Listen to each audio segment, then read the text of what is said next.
Fernando Gabeira, jornalista da Globo News, ativista político, participou da ditadura militar, já que é um assunto que nós abordamos na abertura desse programa, participou ativamente do sequestro lá do embaixador americano.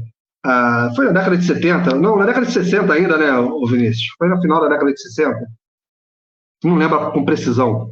Foi, acho que no final de 60. Eu não lembro com precisão, mas enfim, que de um tempo para cá tem tido opiniões ali na Globo News que tentam sair do senso comum, tenta ser fora da caixinha, ele tenta divergir dos companheiros dele de bancada, no alto do seu apartamento, na Lagoa, em Ipanema, não sei, parece que ele levanta do sofá, está deitado lendo algum livro, ouvindo Shakespeare, levanta e aparece para dar uma opinião que sempre tenta contradizer os demais apresentadores ali e jornalistas da Globo News.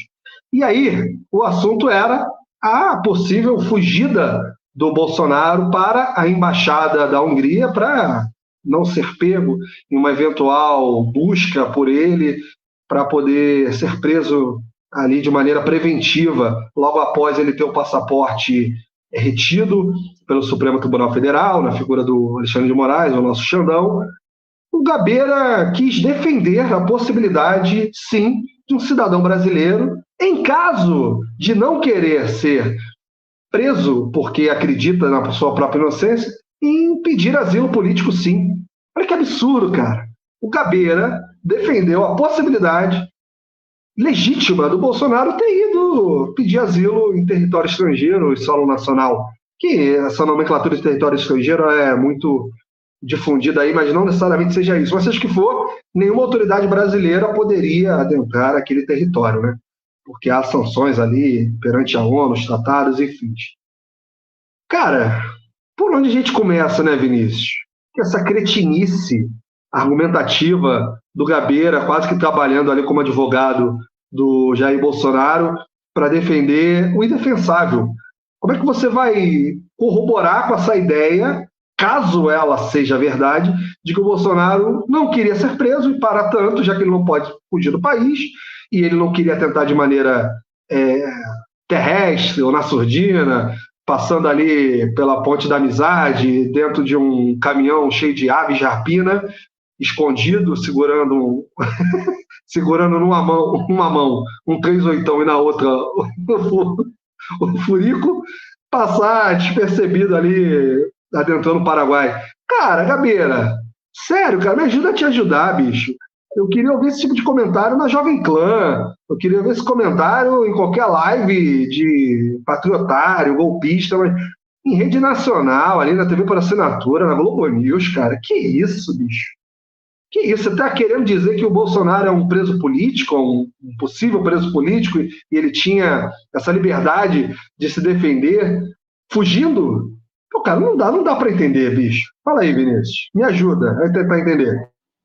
Não dá, cara. Depois da tanga, ele ficou meio perdido. O Gabeira ficou meio... Depois que viralizou aquela foto dele só de tanguinha, acho que foi nos anos 70 aquilo, não sei. Ele ficou meio... Mas isso é uma coisa que veio meio comum, assim, cara.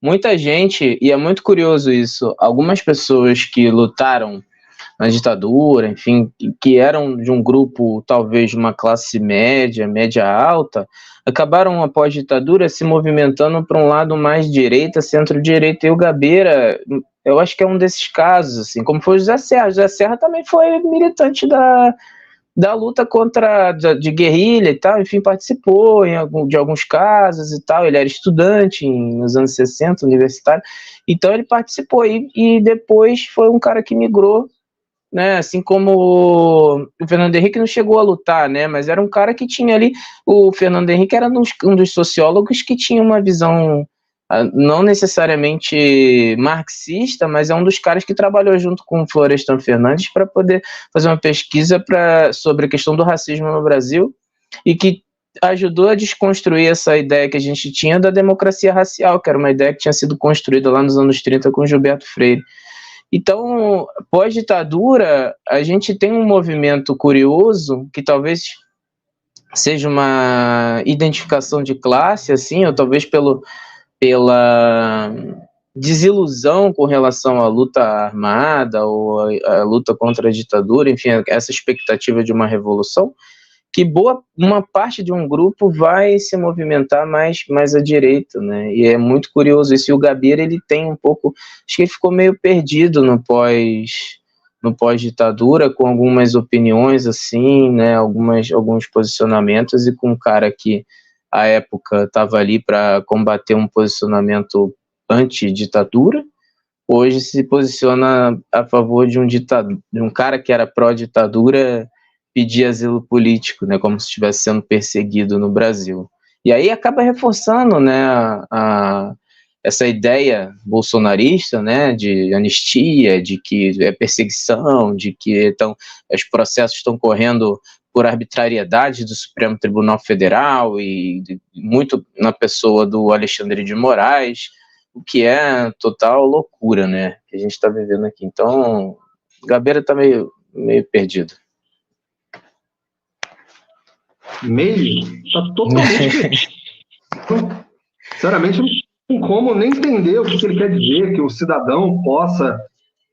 porque isso é burlar a lei, cara. Isso é burlar a lei, é fugir das suas obrigações como cidadão. Pô, você não ser preso, cara. Aí você foge, pede asilo. Assim, até... Vamos configurar toda a linha de raciocínio do Gabeira. Bolsonaro se acha inocente, acha que a prisão seria arbitrária e vai para um local onde ele não pode ser preso. O que aconteceria ali? Configuraria ali? Um crime, a violação de um crime. Ele não está sendo, como é que se diz? Ele não está compactuando com o sistema judiciário do país e está tentando burlar a lei. O Gabeira manteria essa opinião caso se configurasse tudo isso? Acredito que não. Aí eu acredito que não. Mas aí é chovendo molhado, aí é bom. Aí é comentarista de resultado. Aí é os caras que trabalham na mesa redonda. Eu duvido que ele manteria essa opinião dele. Com tudo acontecendo, a Polícia Federal em volta da Embaixada da Hungria e o Gabeira falando, não, mas ele, contudo, o pedido de prisão pode ser normalizado, está cumprindo os ritos, mas ele está certo em fugir para a Embaixada, já que ele acredita. Porra, Gabeira! Ele não falaria isso, aí é mole, ele estaria lá falando, que absurdo, né? Ele é um rato. Te catar, meu irmão. Fala sério, bicho. Enfim, é triste, hein? É triste. Triste fim. Dá para se perguntar o que é isso, companheiro, hein? O que é isso, companheiro? Dá para perguntar pro Gabeira.